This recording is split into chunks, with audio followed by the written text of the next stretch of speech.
Good morning, good afternoon, and evening, everyone. Hello, and welcome to the United Nations Department of Economic and Social Affairs Facebook Live. My name is Leanne Alfaro. I'm your moderator for today and supervising producer and host at NASDAQ. For the Global Online Dialogue series, we will discuss today navigating uncertainties and intergenerational dialogue on COVID-19 and youth employment, as you know, a very timely topic. The panel will run from now until about 10:40 Eastern, and we hope that you can join us for the entire panel on what surely will be a very stimulating conversation. So I would like to open by talking about the World Youth Report on youth social entrepreneurship in the 2030 Agenda, which seeks to contribute to understanding of how youth social entrepreneurship can both support youth development and help accelerate implementation of the SDGs. According to the 2020 World Youth Report released just last month by UN Department of Economic and Social Affairs, unemployment among the world's 1.2 billion young people is far higher for adults, and COVID-19 has certainly worsened the situation for them and their job prospects. Estimates stating from before the pandemic suggest that 600 million jobs would have been created in the next 15 years to meet youth employment needs. Of course, as we know, not only have people lost many jobs in the first wave, there is a second wave that is already underway where people will lose jobs, and therefore it will become even more competitive for people to obtain these jobs. Another point is the economic impact of COVID-19 is set to make the job market more challenging for youth.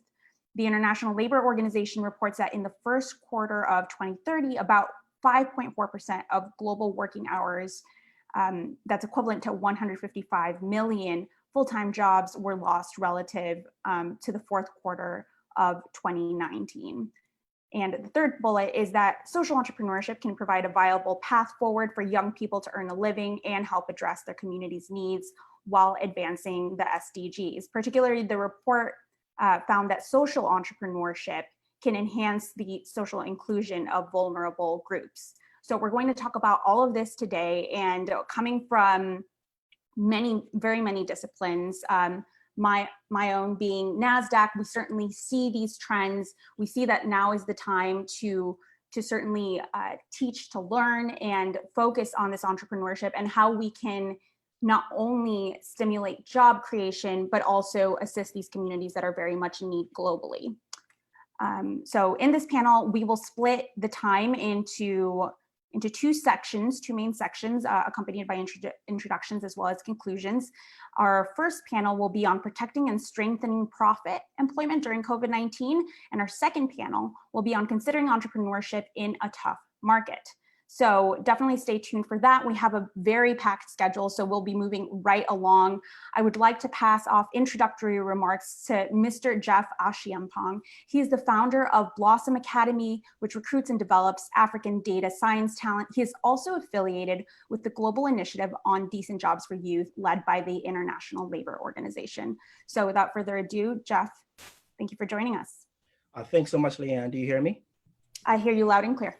Perfect. I would like to start off with a quick parable of these three bricklayers. So there are these three bricklayers. A gentleman approached them and asked them, what are you doing? The first bricklayer said, I'm laying bricks. The second bricklayer said, I'm building a church. And the third bricklayer said, I'm building the house of God. The first bricklayer has a job. The second bricklayer has a career. And the third bricklayer has a calling. I paint this picture, right, to shed light on the fact that the work that we are pursuing at Blossom Academy is my calling. A calling to create jobs by empowering young people to tap into their greatest potential. So allow me to share a few slides as I go through the opening remarks.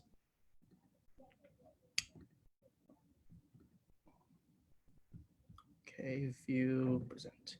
Do you see my screen? We see your screen. All right, so I shared during the introduction, my name is Jeff Ashiampong, founder of Blossom Academy, and also special thank you to the Decent Jobs for Youth team at the ILO for making this opportunity possible. It's a true pleasure to be sharing my experiences and our experiences at Blossom with you today. So let's take a quick trip to 2015. In 2015, I connected with a childhood friend of mine called Peter. Peter was by far the smartest student in our grade. No matter how much I'll try to come first, Peter always won. This is why I was so surprised to find out years later that Peter had completed a university but could not secure employment. After further research, we realized that there's this gap, right, between industry and academia, where Peter was not equipped with the practical skills needed in the evolving job market. So the premise of Blossom was simple. How do we identify more young people like Peter, add value to them, and connect them to economic opportunity? And this has come with a lot of roadblocks and challenges. However, with committed partners like the Decent Jobs for Youth campaign, we've not only been approached by employer partners, but it's also given us the credibility to thrive very early on in our journey. For example, during the first year of our engagement, I was invited to Senegal for the Youth Employment Forum, where I met with government officials, investors, other entrepreneurs to exchange ideas, to support our mission, also cement our impact in Ghana and beyond. So fast forward to 2020, during this outbreak of the pandemic. We are seeing a lot of changes at Blossom. In addition to moving strictly virtual, we also had to introduce new courses focused on data collection. But the interesting thing is that this has opened an opportunity for us to connect our unemployed graduates who we trained to data collection jobs. These projects are coming from nonprofits, coming from business school students, are coming from entrepreneurs who are looking to validate, a market. Now, journey with me to 2020 today, as I introduce you to two of our graduates who are thriving during the pandemic. So first, I introduce you to Gifty. Gifty graduated from our academy earlier this year. However, we found it very difficult to place Gifty into a full-time role, as a majority of our hiring partners had halted their hiring processes. So Gifty leveraged the email etiquette aspect of our training. Several cold emails later, a successful job interview, she received a full-time job placement from the World Food Program as a data analyst. Now, as we always say at Blossom, the soft skills will get you into the door, but the hard skills, right? The hard skills will get you into the door, pardon me, but the soft skills will get you in and keep you in there. So we emphasize that during the trainings as well. Next, I would introduce you to Arnold. Arnold is one of our graduates from Cameroon, right? Due to the pandemic, Arnold had lost his job, but as opposed to staying home and wasting his time, Arnold actually took matters into his own hands. He went on Upwork, he updated his profile with his newly acquired skills from Blossom and started bidding for projects. Now, Arnold makes a very decent living off Upwork since the beginning of the pandemic. And a lot of our alumni are following Arnold's footsteps. Now, mind you, both Gifty and Arnold had no prior data skills prior to joining Blossom Academy.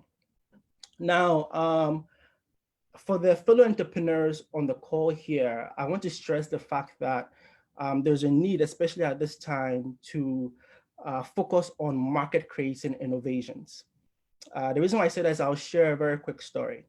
So earlier this month, my business development officer and I approached a few companies to introduce our new corporate trainings in data analytics. During the meeting, one of the gentlemen that we met at one company said, "Oh, you guys actually have two competitors in the ecosystem." Mind you, we happen to be the first data science academy in the West Africa region, so we are shocked. He even went ahead, showed us the cover pages of their proposals. After the meeting, we went online and searched for these two competitors and realized that they were actually created and founded and led by Blossom Academy alumni. The interesting thing is that we've seen other data science academies in our ecosystem where the trainings are being led by Blossom Academy alumni, right? To us, this is impact, right? The ability to nurture talent and have them carve out their own path while creating meaningful jobs, right? That's results. That's decent jobs for youth. That's progress, right? For themselves, for Mama Africa, for our world. So especially in times like these, right? It's so imperative to make a calculated effort to trade short-term gratification for longer-term payoffs. Now, permit me to conclude with one of my favorite quotes by T.S. Elliot. We shall not cease from exploration, and the end of all our exploring will be to arrive where we started and know the place for the very first time. Only those who risk going too far can possibly find out how far one can go. So my questions to the young people on the call today are, how far are you willing to go? How much risk are you willing to take? And who is going to write your story? Thank you.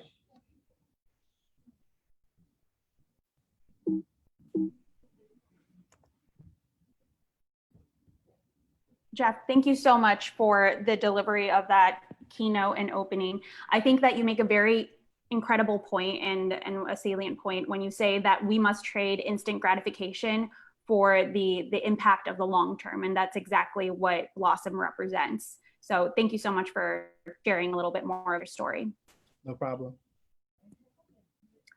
And now we definitely want to talk about how we do this, how we protect and strengthen youth employment amid COVID-19. I see the Q&A, people are coming in with questions about how different countries are disproportionately affected. So thank you for addressing that. We will address Q&A within the latter part of each panel.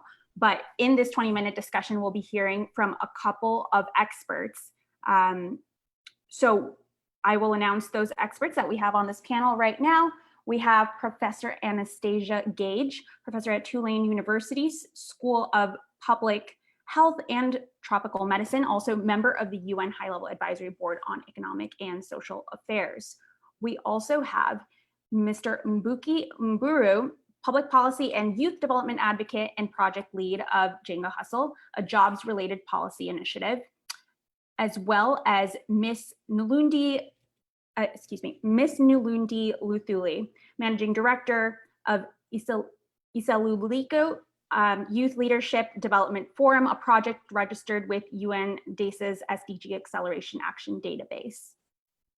Also joining us today is Professor Saúl Centeno Bueno, professor in the Social Sciences and Humanities Division at Tecnológico de Monterrey, Campus Chiapas, as well as Dr. Alexander Kalachi, president of the International Longevity Center.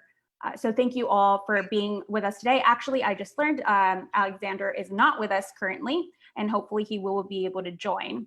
But without further ado, would love to delve into this conversation about how we secure these jobs for the next generation. So if I could start by asking our panelists here, what actions are youth taking right now to begin their careers and, if needed, adjust their life plans? We could go around the table. From South Africa, I'm Nolundi Luthuli, and thank you for having me. As the managing director of Iseluleko, we realize that the most important thing that young people need to be equipped with is basically having e-learning, which is artificial intelligence. It's very important for young people to know that having skills that add to your qualification is what's going to get you into the job market and also keep you in the job market. So you need to understand that lifelong learning is the only way you're going to survive in the job market. We've also decided that adding value in terms of developing your soft skills, it's very important that once you're in the job market, you know how to negotiate. Negotiation skills are very important. Time management is important. Communication skills, both nonverbal and verbal communication, as well as written communication. So these are the things that young people should be doing right now, especially during COVID-19, is developing the other skills that are not included in your syllabus, making sure that you do your networking, you connect yourself to the right people, and that, I think, can help young people a lot. Harping on what we heard from Jeff here about building on those soft skills that will get you in the door, I heard someone else chiming in. Yes, this is Anastasia. And I was going to say that in addition to skills, it's very important for young people to spend the time to developing and cultivating a network of resources, especially mentors. Many young people, if they were in my shoes, you know, you're age 21, you've never developed like a resume before, you need somebody who could mentor you. And for those who are in universities, sometimes you do have career planning and placement centers. But there is also the opportunity for volunteering. But the volunteering has to be really targeted. You have to be able to show the added value and the added skills you developed as a result of volunteering, and also have something tangible that you can show to potential employers. I also wanted to say, for those who may have professional associations, usually sometimes you even have associations of carpenters, you have associations of nurses, you have different associations. And these in these associations, you can expand your networks. You can find out which organizations are working in the sector that you are interested in. But flexibility is what is the key these days. A job for life is no longer an option. It's no longer something that is available, and people have to be flexible and adapt to new opportunities that come their way. I think that would be the key to success. Thank you. Yeah. I was muted, but I would just like to announce that Dr. Alexander Kalashe, President of International Longevity Center, is with us here now. So thank you for joining us, Dr. Alexander, and we hope to hear from you very soon. But please carry on. Okay, I just wanted to join in from Anastasia's point of there's no job for life, and you know, we need to keep imagining the different spaces that we are in. My name again is Mbuki Mburu from Kenya, and I run a project that focuses on policy and just creating economic opportunities and employment for young people. And one of the things that I've seen working in Kenya especially is that the spirit of collaboration. You know, just mapping up what skills do you have and how do they fit into someone else's skill.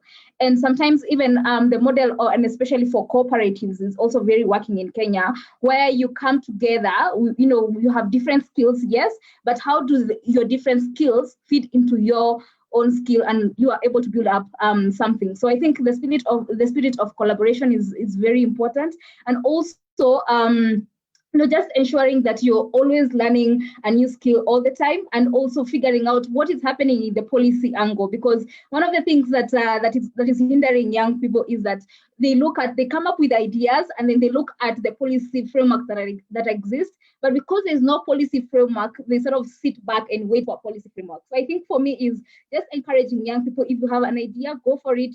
You know, test it out. Don't wait for a policy framework, because policy frameworks are put there to be able to regulate. So I think for me is just how do you create that environment that will be able to see, okay, how do I align myself to you know, imagining the future of the world.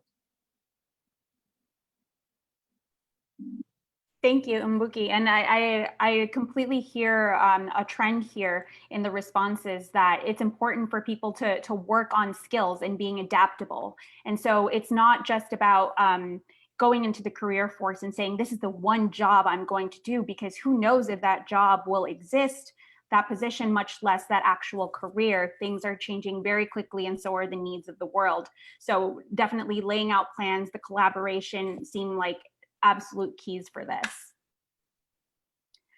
In terms of geographic, we have a very geographically rich panel here. I'm curious, Professor Saul Centeno Bueno, what is it like in Mexico, and what are people experiencing there when they delve early on into their careers?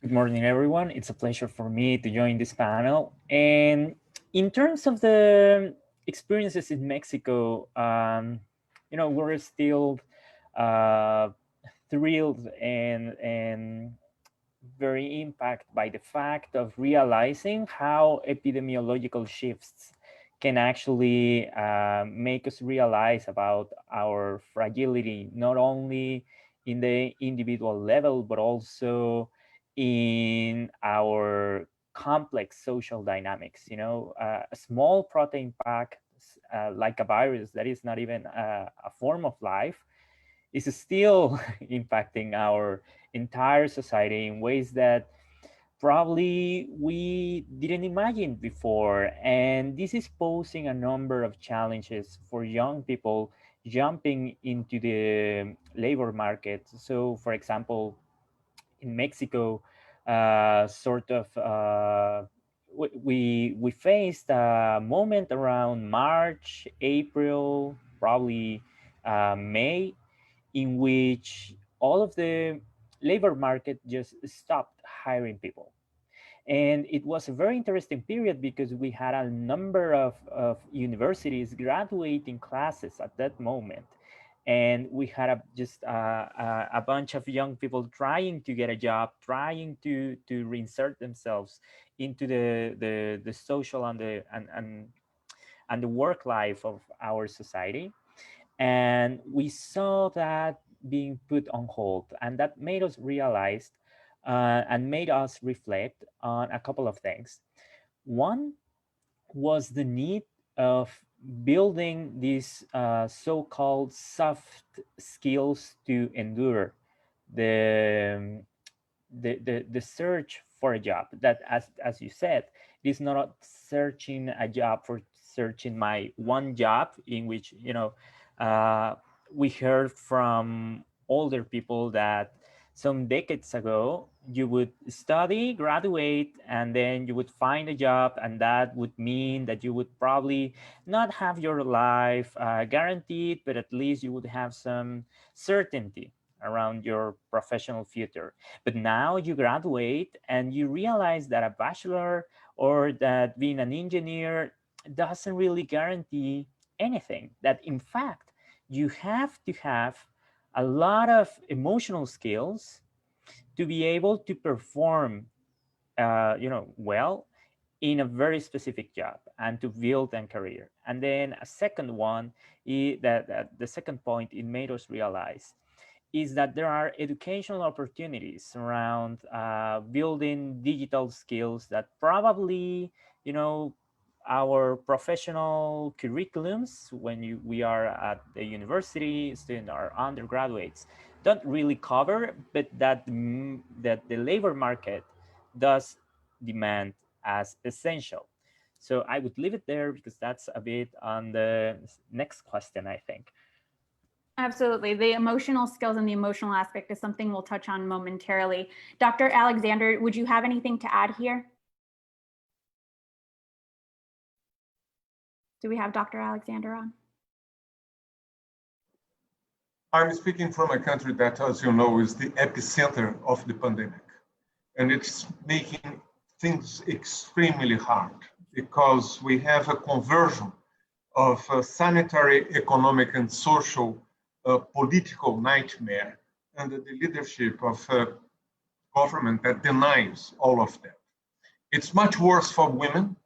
And I think that the UN Women seminar that is going to take place the day after tomorrow will illustrate that we are within the context of more violence, more unprotected care work, and the lack of measures that would really strengthen the economic capacity.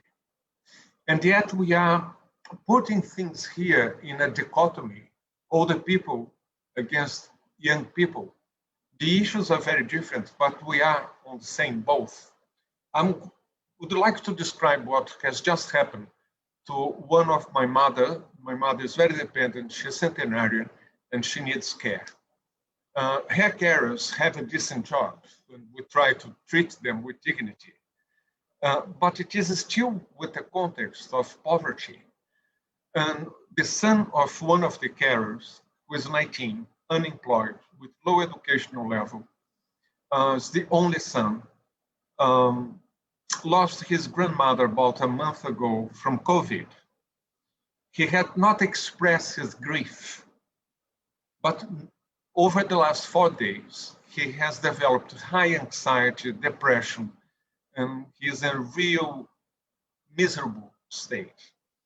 That woman, the grandmother, was the solid rock that would provide him with emotional stability. And I think that what we need to do today is focus on the biological threat to us, older people, and yet providing the support that young men and women need to do this transition in an incredibly difficult time. So we need more internships. We need more focus on the sectors of the economy, including care, that will provide opportunities. But I tell you, I wouldn't like to be a young person in Brazil right now. Mm-hmm. And that's Dr. Alex speaking from Brazil, as you just mentioned. This dovetails very well into the next speaking topic that we have here, which is about the mental effect on the youth. So we're in an era of consuming a lot of information, a lot of negative information. There's a lot going in the world right now on top of doing a job search. And at least in the US, it has been registered, but certainly worldwide, that more than half of adults have said that their mental health has been impacted by COVID-19. So imagine being youth, not only going into a job market with dwindling jobs, but also in an era of doom scrolling, also in an era of over information. How can we approach this question about the effects of long-term job hunting specifically on mental health? And how do we suggest that young people cope with these effects?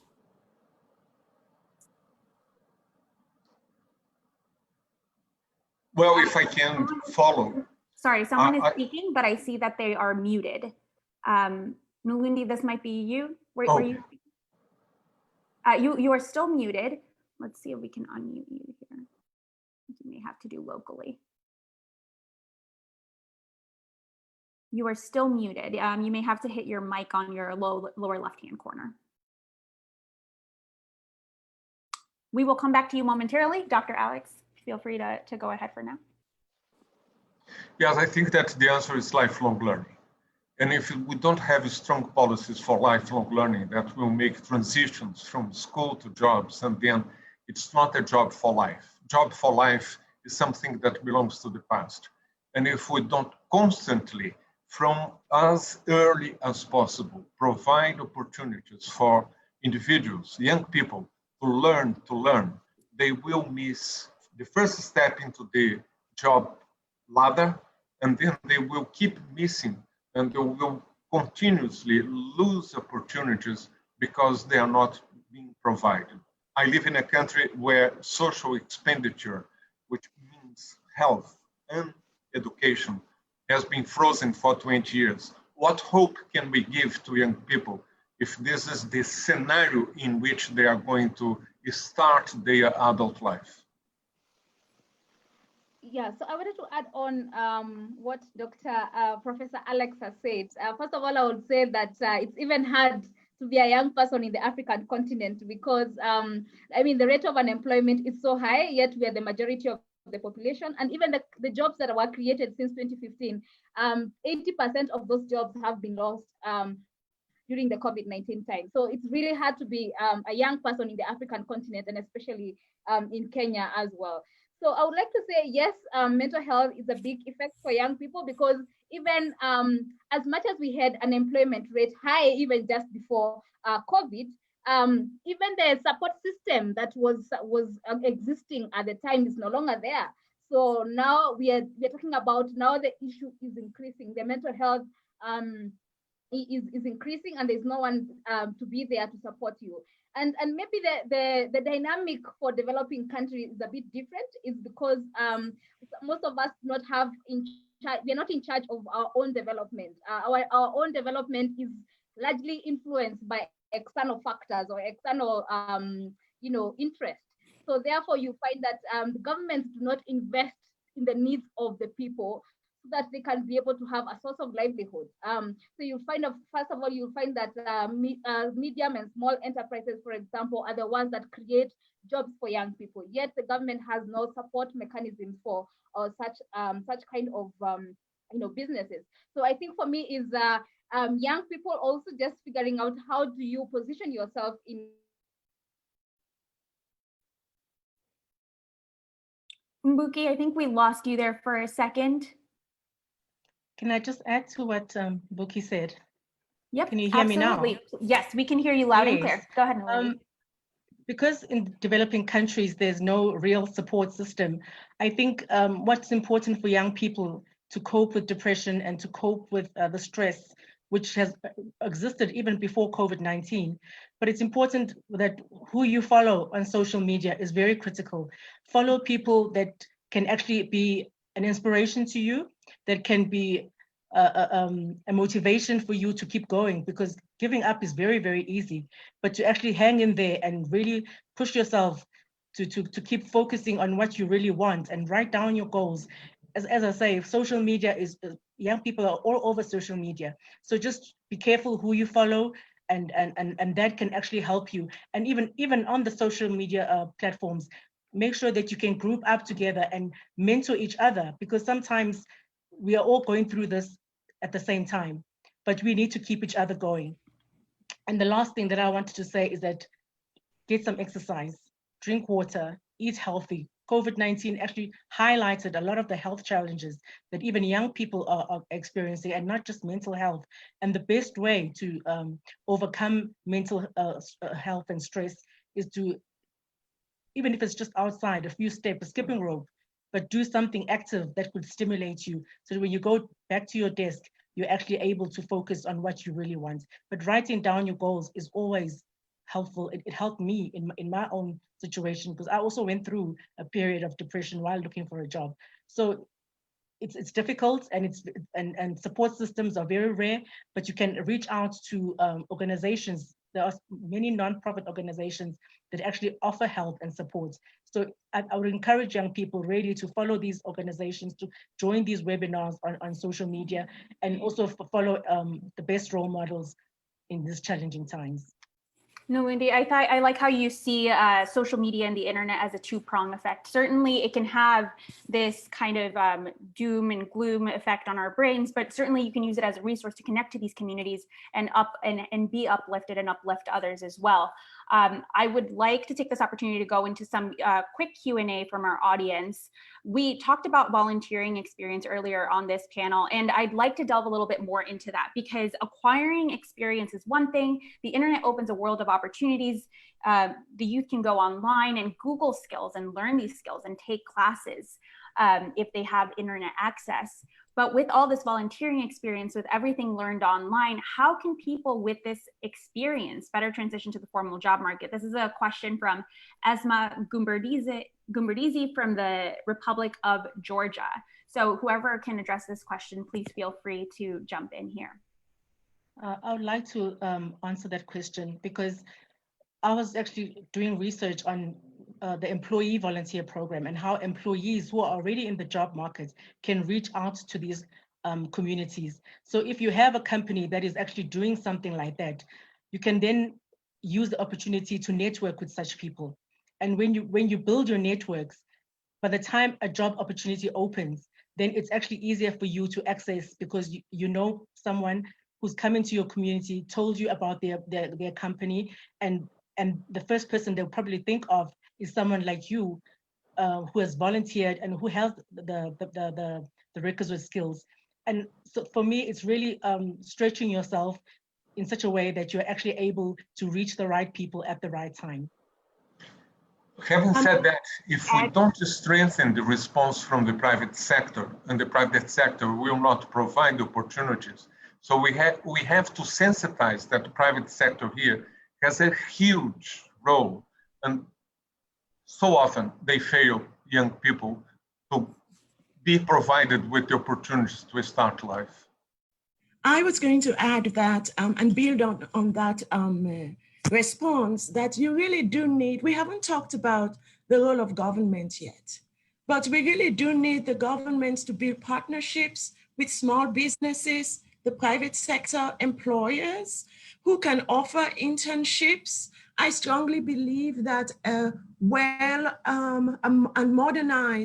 good and modernized apprenticeship system can be put in place to help young people acquire the skills that they need. And you do need that partnership between government employers and small businesses, private sector, like Dr. Alex said, to help sustain this apprenticeship system and help give skills that young people need, because it's not just knowledge that you gain in college or any kind of form. You need skills that you can sell. You have to be able to tell an employer that this is the value that my employment will bring to your organization. This is what I can do, and it has to be tangible, and it has to be tailored to the particular position that you're applying for.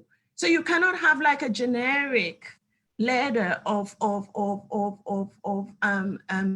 when you're an application letter, it cannot be generic. It has to be tailored, and you have to be able to hone in on the skills. So if you are in a volunteer position, you have to be able to say, okay, these leadership skills that I gained. I worked as a team to do X, Y, and Z. And these are the actual tangible products that I was able to produce, even if it's in collaboration with others. You have to be able to sell your skills. And really quickly, Anastasia, I think you bring up very good points on that. There are a lot of people competing for the same jobs right now. What are some of the most that you've seen across your country, some of the most effective methods of communication and reaching out to these potential employers with these acquired skills and talents? You have to be bold.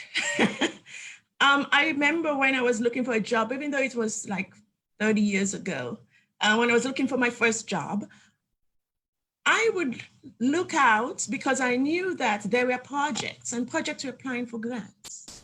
And I would look out for who was applying for a particular grant to do anything. And I wouldn't do that now, I think, because I'm a little bit more sensitive, but I was very forward, I was proactive, and I would say, yeah, this is who I am. This is what I can do for your organization.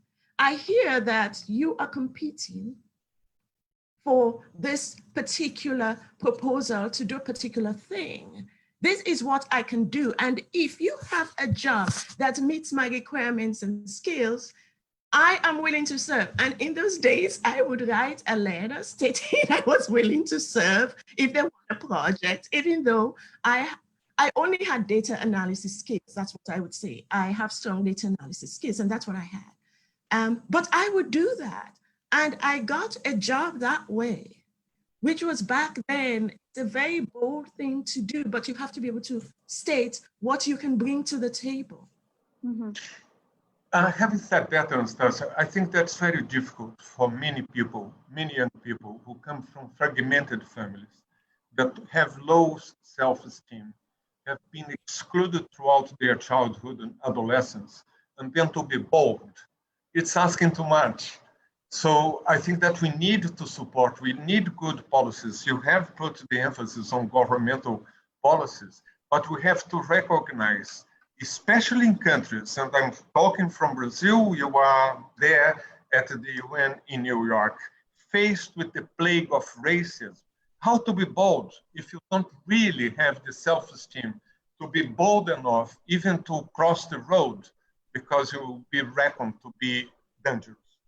You do need mentors, I agree. And I have worked with young people on their resumes on WhatsApp. I have been on WhatsApp helping young people in one of the very low income countries that this is what your resume should look like, looking at their resumes. And this is where some of us who are part of the older generation, this is where we need to come in. I was bold because I had a goal, a personal goal. I didn't grow up in a very rich family. I lost my dad when I was 14, but I was surrounded by the right people who could support me in achieving my dreams. And I think we need to do that for young people. And mentors are everywhere. And that is something that people in various professions, you don't necessarily have to be in the formal sector. You can also be in the informal sector. If somebody wants to be a seamstress, perhaps there's somebody out there that could mentor them and help them make the right connections and tell them how they can go about achieving their goals, even if it's not through the government. I'm really enjoying this conversation. In the essence of time, we do want to move on, but so I wanted to extend the invitation to talk a little bit, perhaps as a younger generation as well, entering and knowing a little bit more about that in Mexico, what that is like, the importance of mentorship and sponsorship, and anything else you may want to add. Yes, thank you very much. Well, Mexico is a country where your access to social services and healthcare and social rights depends on your labor status. So if you are employed, like formally employed, then you get the right to a wide access of health services and security things, social security stuff. But then if you don't, then you simply don't have access to it. And that poses a lot of challenges in terms for young people. In terms of the emotional side, we were talking about, because it is not only trying to find a job because you need to earn some money, you need to continue your professional career, but you also need it because if you don't have access to a job, then you cannot access to health services, formally speaking.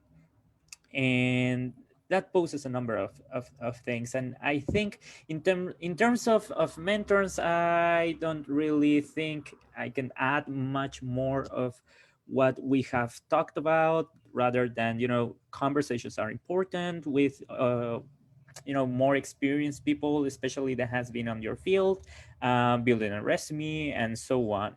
So I would just stick to what has been already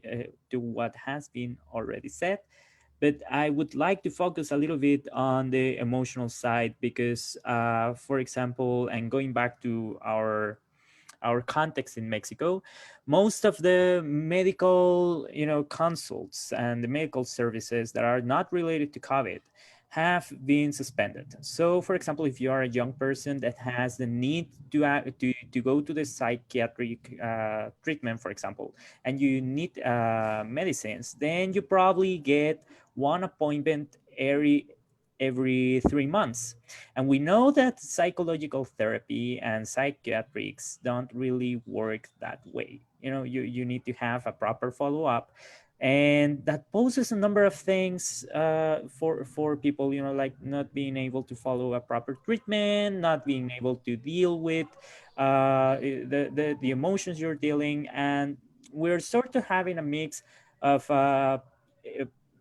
mm, broken healthcare capacity in terms of the attention that the system can bring.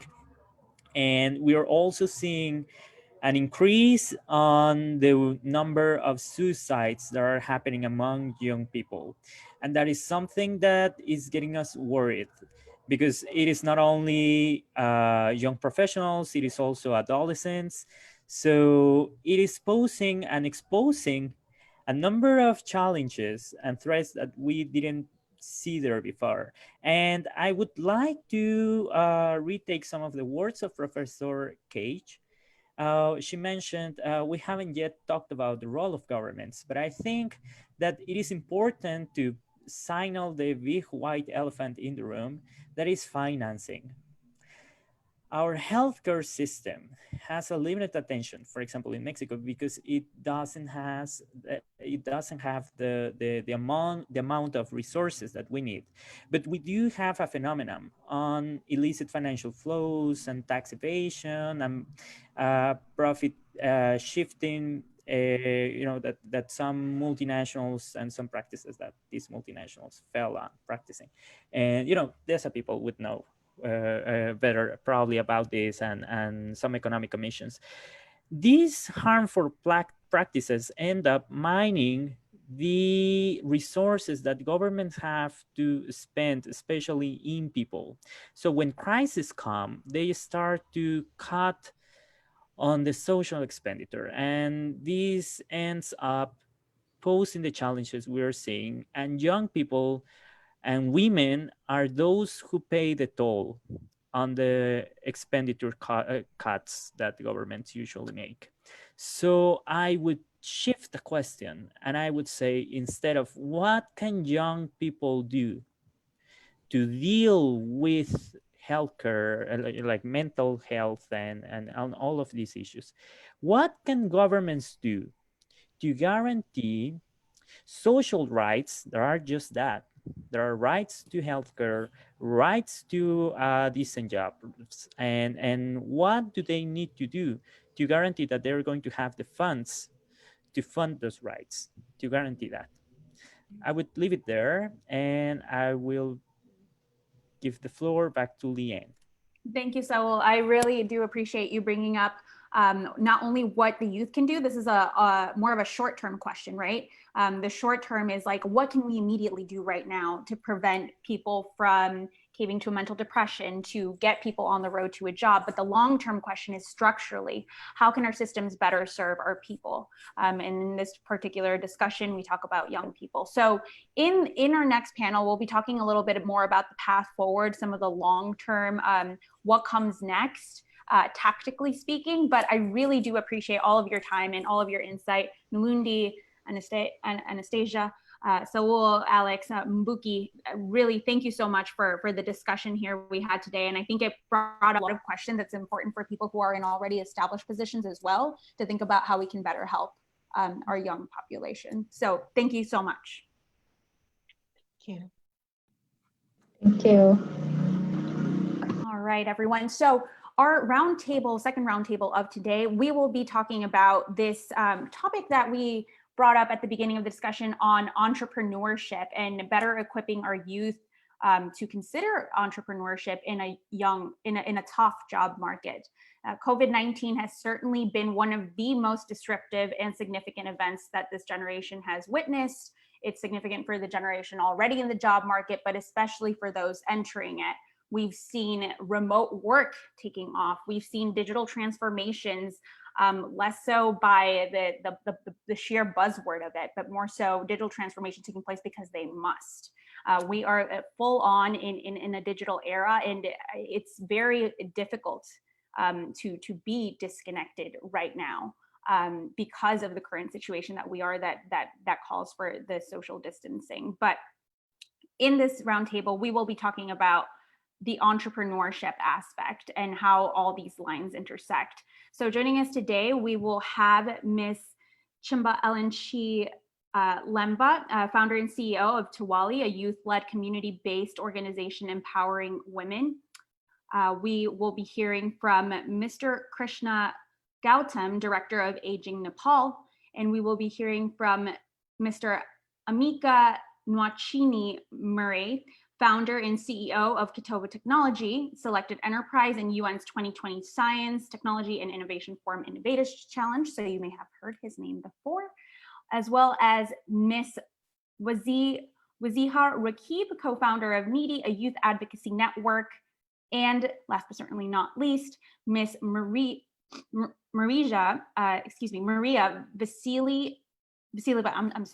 Maria Vasileva Blazev. She's special advisor to the UN Secretary General's Special Envoy on Youth too. So thank you so much all for joining us. We have representation from Mali, Nepal, Nigeria, Bangladesh, and US, I presume. So certainly welcome all to the panel, and we will dive in with our first question here, which is, what are the key challenges that young entrepreneurs are facing right now, and especially during the pandemic?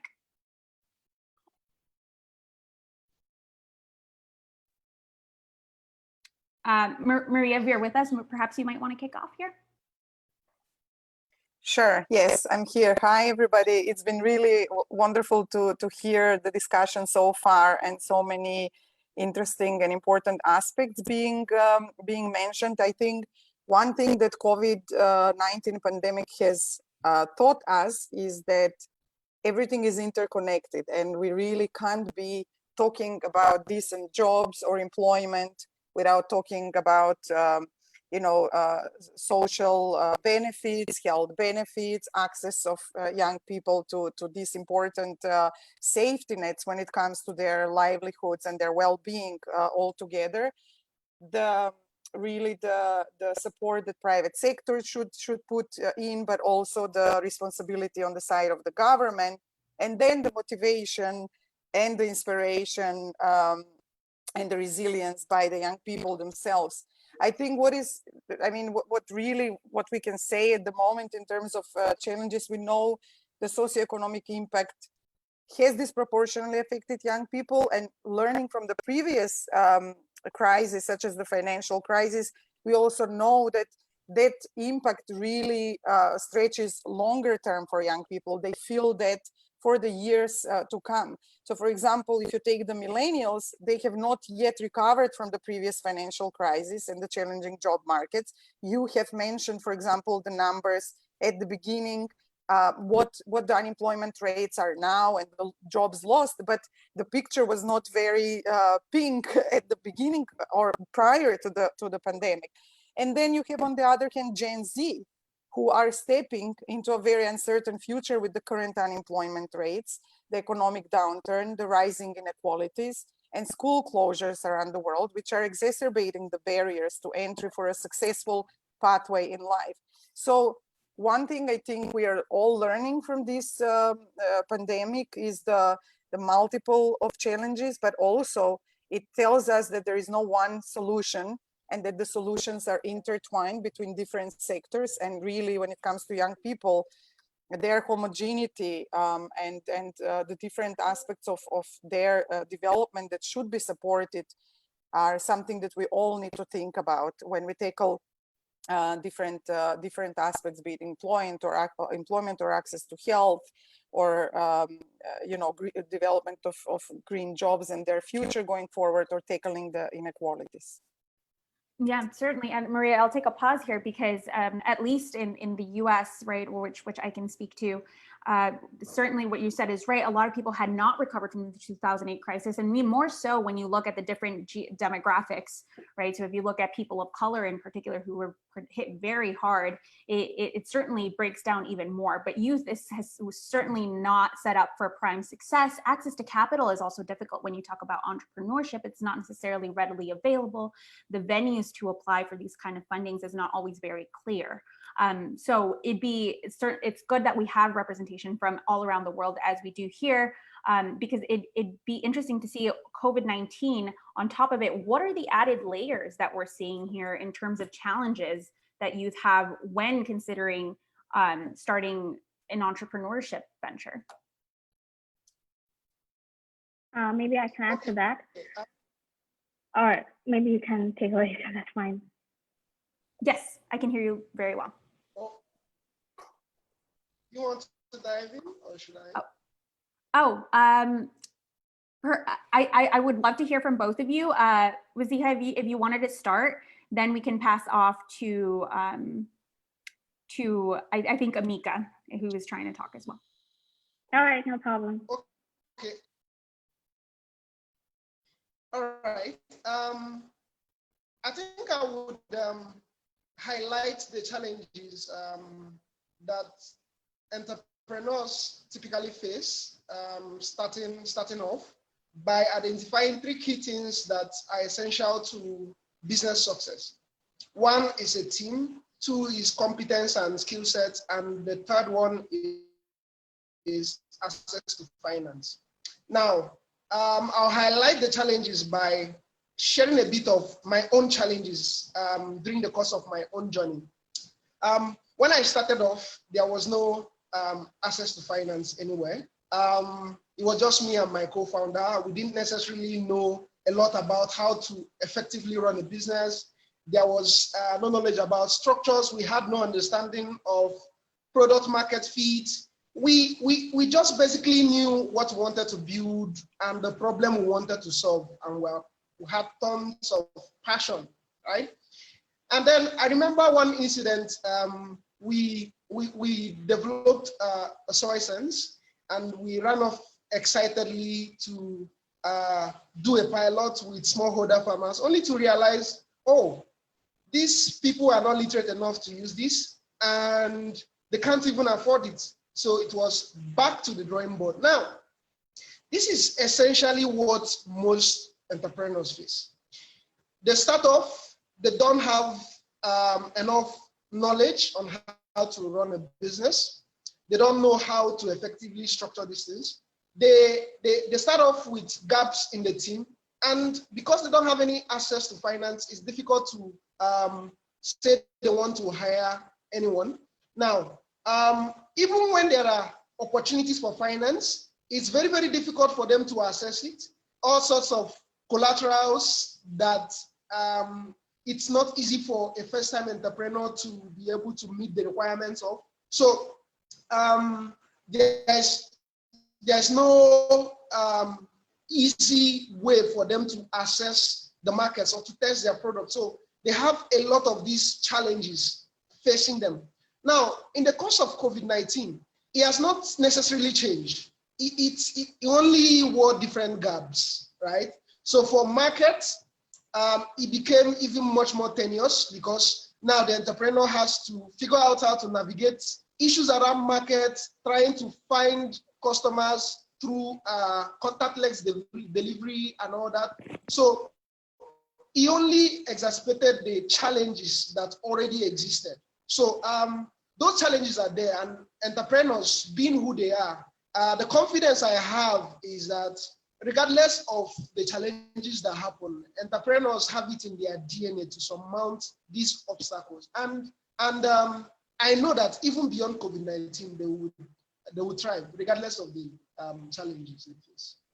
Certainly. No, thank you, Stu, for sharing that experience. And I think going through all of those challenges, we definitely want to address solutions, which is what we'll be talking about next. But first, let's hear from Waziha, who I know had some input on this as well. Hi, thank you so much, Leanne. First of all, greetings, everyone. So I would like to build up on the points that was made by our first two panelists. So there are 7 key problems that young entrepreneurs have when they start off as their first business. So I remember one of our panelists talked about the financial issues, and apart from that, if you look into the third world countries, there's also an issue of age and gender stereotypes. So that's the second thing that comes up when you have, let's say you have money, but then no one will believe your idea because there's a age and gender stereotype working there. The fourth thing you will see is the skills. People, when they actually have their idea, but they don't know how to present their skills or how to market their skills or how they can start a new entrepreneurship or a business. The third thing you'll see is the criticism, and then fourth is building up your own team and dealing stress along with it. So the last thing will come is the branding. Now with COVID-19, the most important thing we have noticed is the impact on financial aspect and the matter of well-being of the employees under these entrepreneurs, and then the mental health of these entrepreneurs. Now, you will also find disproportional impact on entrepreneurial side, especially for women who are entrepreneurs right now. But this specific disproportionality actually based on from different region and different countries. So since the COVID-19 has started, as you can see, entrepreneurship has been a very difficult idea for youth to start off, because once a youth graduates, the first thing that comes up into his mind is to get a job, not become an entrepreneur, because it's a difficult task. So even if you ask someone who's in their adolescent or maybe above youth age, who are perfectly working in a stable condition, if they would like to be an entrepreneur, they would say no. Probably they would say no, because it's the stability that matters here. Now that we are seeing the COVID-19 now, all we can realize that entrepreneurship has become a challenging idea for youth to adopt, especially because all the challenges I have mentioned above, and then it has become more acute now that COVID-19 has started. Mostly people would, and the normal entrepreneurs who are at least at the moment, they have their own business, and running sustainable business at the moment, even now they would mention that they are having some difficulties with the, let's say, with their customer demand and with the supply chain, with the, let's say, the experience of distribution, or maybe you will find all these problems nowadays. Some people have to reduce their employee structure right now. Maybe they had to let go some of their employees, and some of them had to lose the whole business. So the challenge has become more and more greater than the solutions we are providing nowadays in terms of youth entrepreneurship. But surprisingly, you will see that the technological business that we have now is sustaining better than the consumer-based businesses. It's only because people have digitized some of the platforms, which is able to, catch their customers when in terms of supplies or in terms of making the demands of their products. So this is kind of distributing our communities into two sides: the business that was created based on digital platform, and the business that were created based on consumer-based needs, such as hospitality. And sorry to cut in. I'm just realizing that I want to give all of our speakers a good time to speak. I think you brought excellent points up, and I think we're going to also address some of the ways that the government can be involved, which someone called the white elephant in the room. So we definitely want to make sure we have time to address that as well. Chima, I would love to hear from you as a founder of the youth-led community-based organization Empowering Women. Talk to us about the need for these kind of organizations, as well as the challenges that are in particular affecting women entrepreneurs right now. Yeah. Amika and Wazir have brought up a lot of points just about some of the structural challenges that were already there and are just now much more visible. I like to think that our systems have always been broken, systems haven't been working, and now COVID is just really exposing all the gaps that we have within various industries and spaces. And for us, our focus is creating economic and education opportunities for women. And we do that because of just the lack of structural support that is there.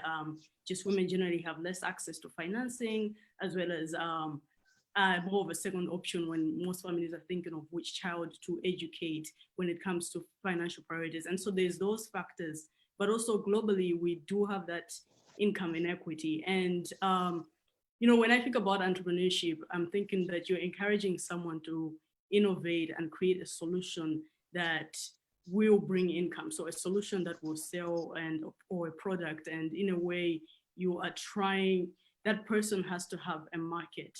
And for them to have a market, you must have a country that has a people that are thriving financially and can be able to buy that product or service from that entrepreneur. And that's what we continue to see exposed, especially now, where we really do need to, as much as we're going to push young entrepreneurs in developing countries and in the global south to create these ideas, we need to figure out ways that we can also push for income redistribution. We have an upper class here that holds a lot of income as compared to some of the world's poorest. And so when you're innovating and you're coming up with a product, most of the times, if you're thinking of where the money is, then you're mostly trying to innovate towards that upper class. But most of the people that need services, that need health solutions, education solutions, are some of the poorest who won't be able to buy that service that you're going to create. And so right now with COVID, something that we've seen is just this, because we've had a lot of funders, a lot of organizations that would bring in money for young entrepreneurs to be able to start up something,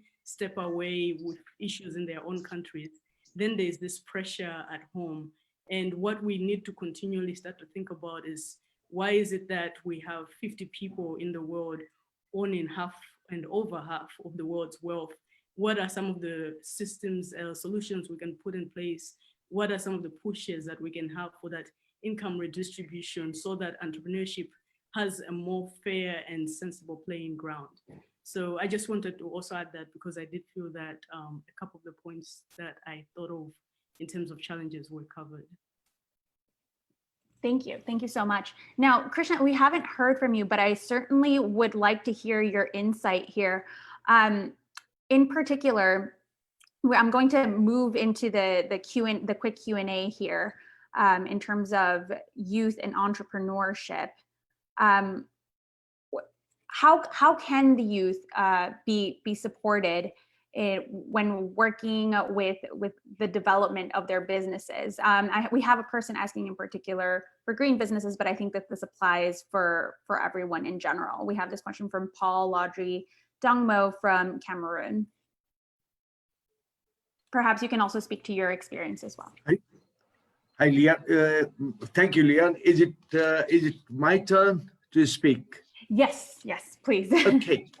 Now, I was hearing very interesting sessions in the earlier session, and I was very, very enthusiastic, very happy to hear the very enthusiastic our young friends.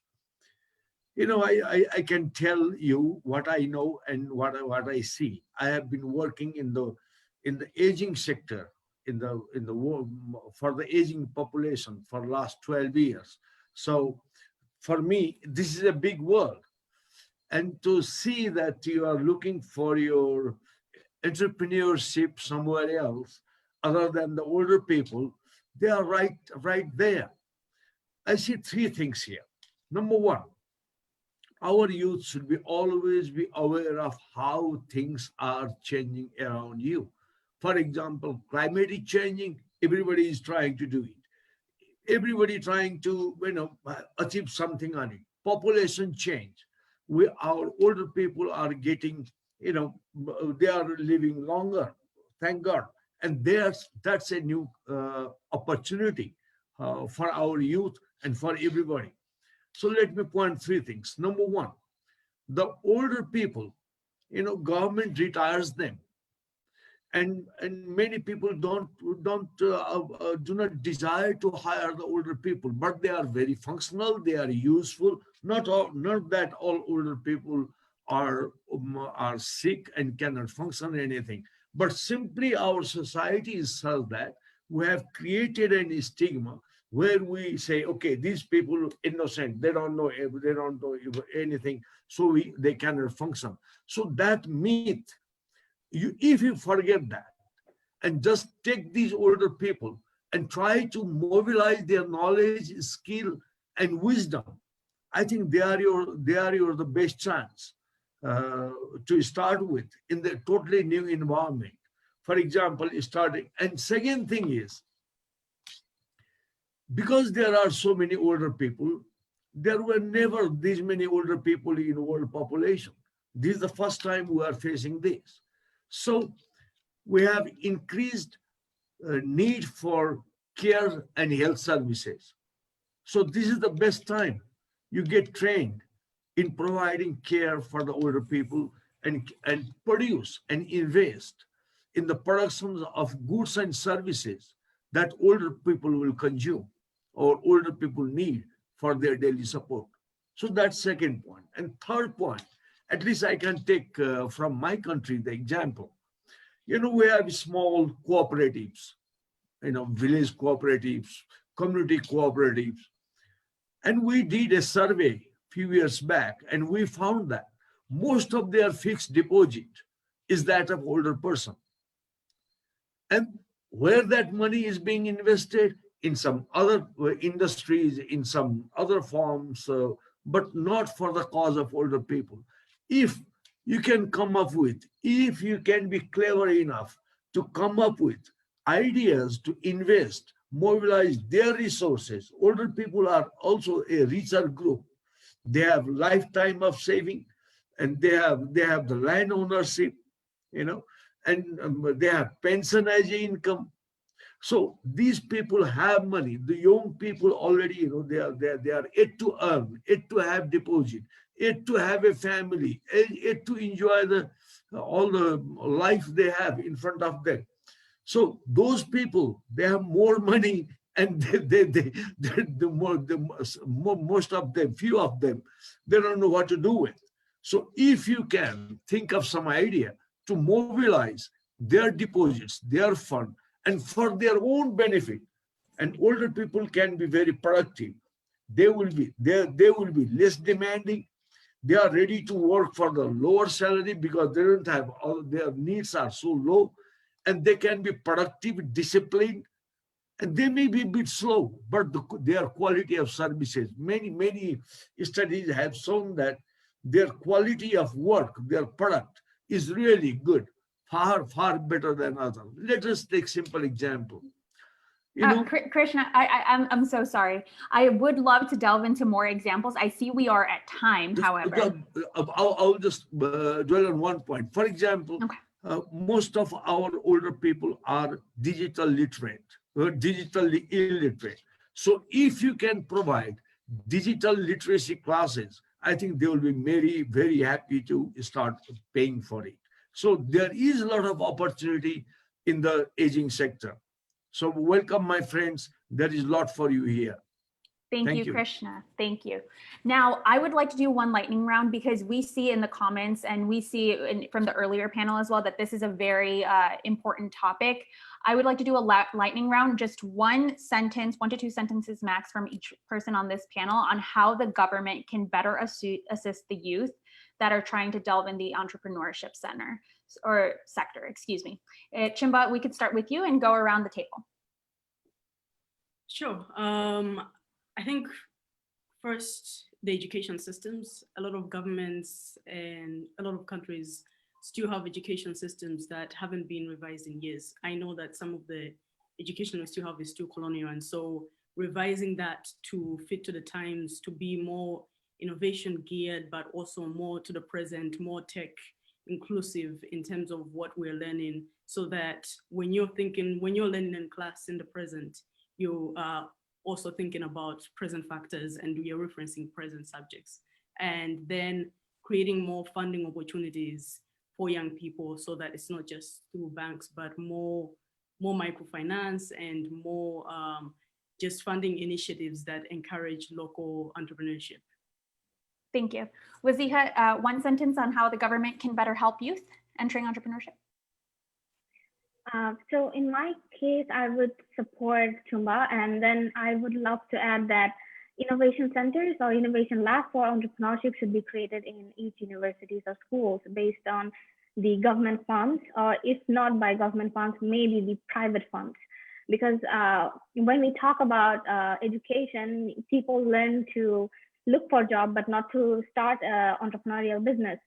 This kind of innovation labs can help them go through their fears and teach them how to get financial, how to secure finance, and how to innovate a good idea, and then also depend on it.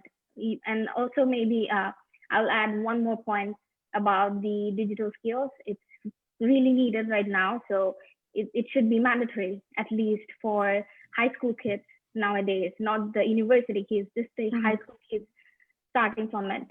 So, so that we can mitigate the situation, right? Thank you. Amika, would you share with us just one way that the government can better help youth? You are muted. If you want to hit the unmute button. Okay. So 2 things. One, I think government should focus a certain percentage of all public procurements on startups and entrepreneurs. It will help them to gain acceptance and create market access for them and make them have a level of credibility when government patronize them.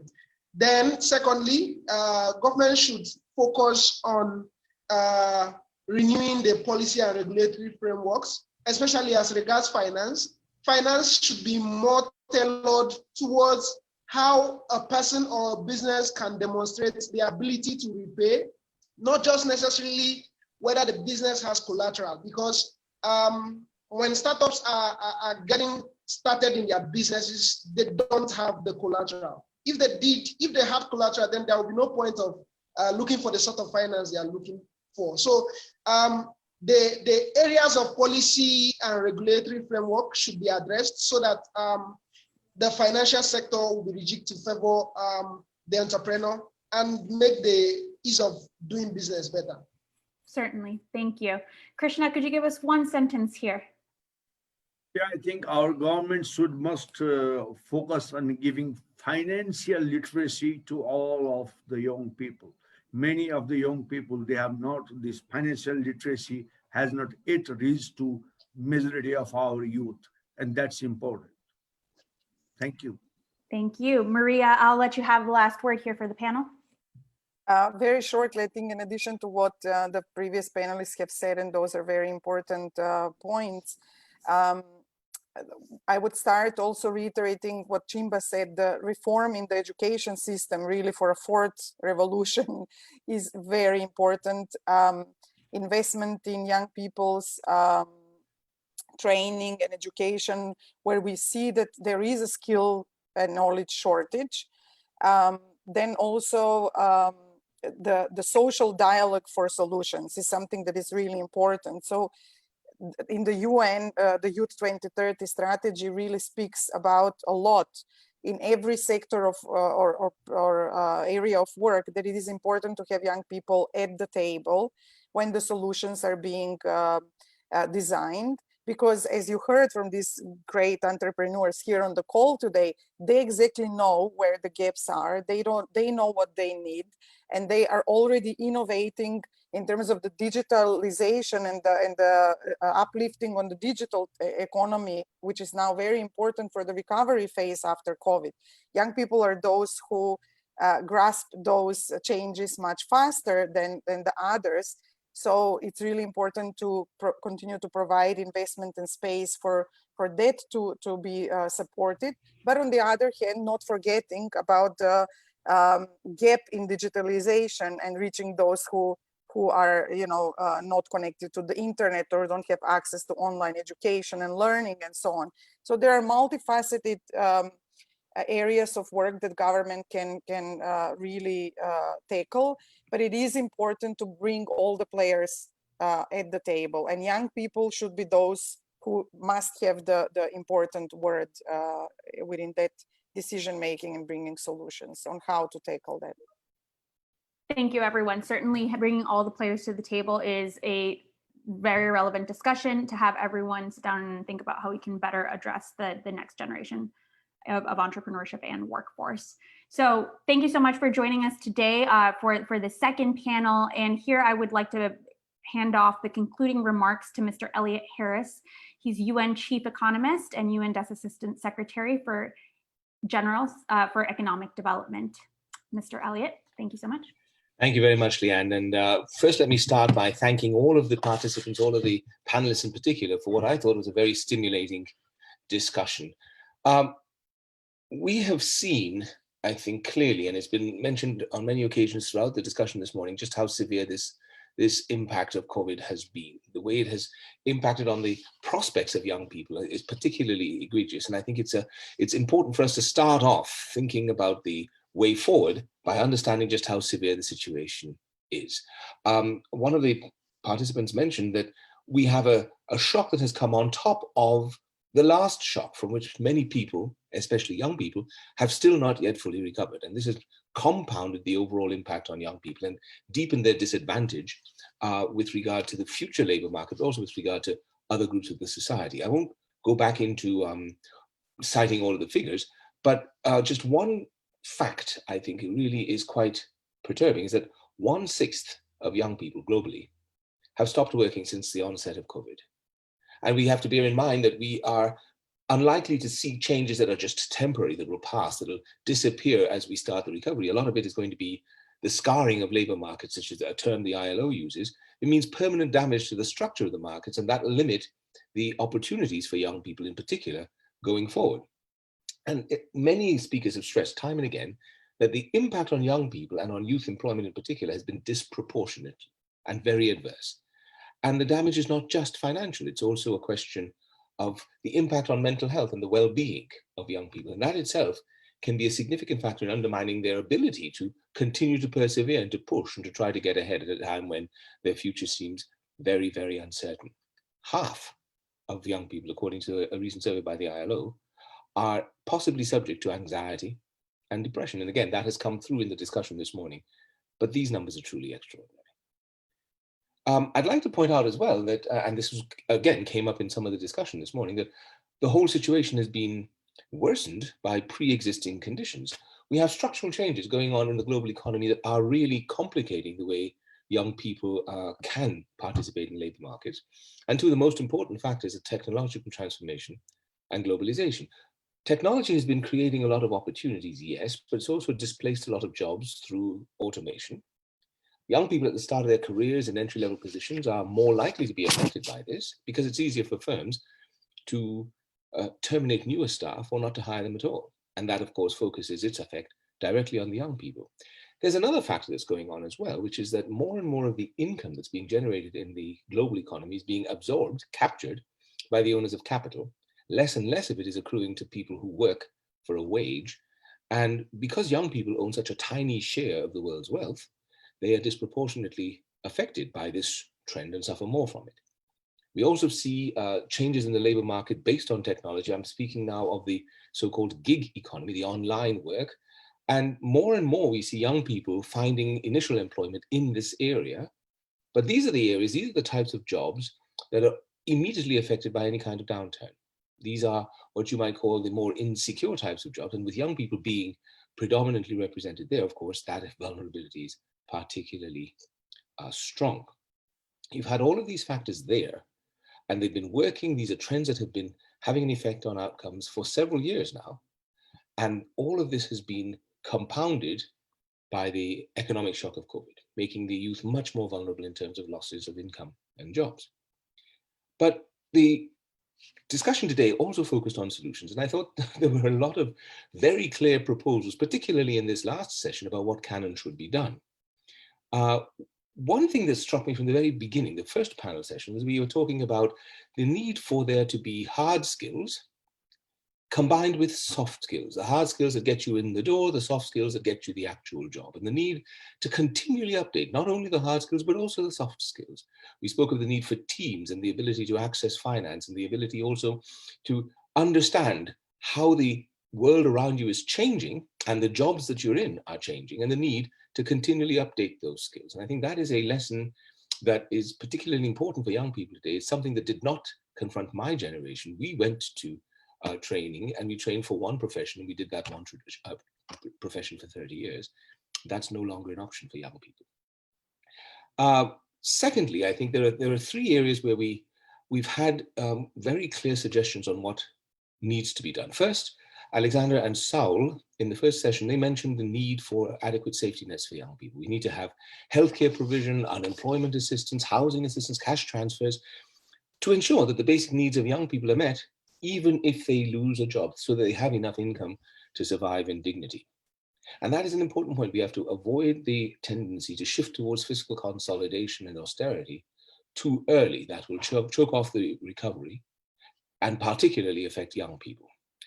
I think secondly, governments need to be able to manage or to balance technology and globalization so that those who are losing out now from the technological advances from the global trade, that they are able to benefit going forward. And a large part of this will come through the rationalization of training and education systems. As Chema just pointed out, we want to be able to produce the kind of literacy in digital matters, but also in financial literacy, as Krishna mentioned, that will allow us to equip our young people to take advantage of the opportunities that may be there, few though they may be. And the third thing is, of course, as one of the speakers mentioned, governments can and must create a more enabling environment for youth entrepreneurship, especially innovation in social entrepreneurship.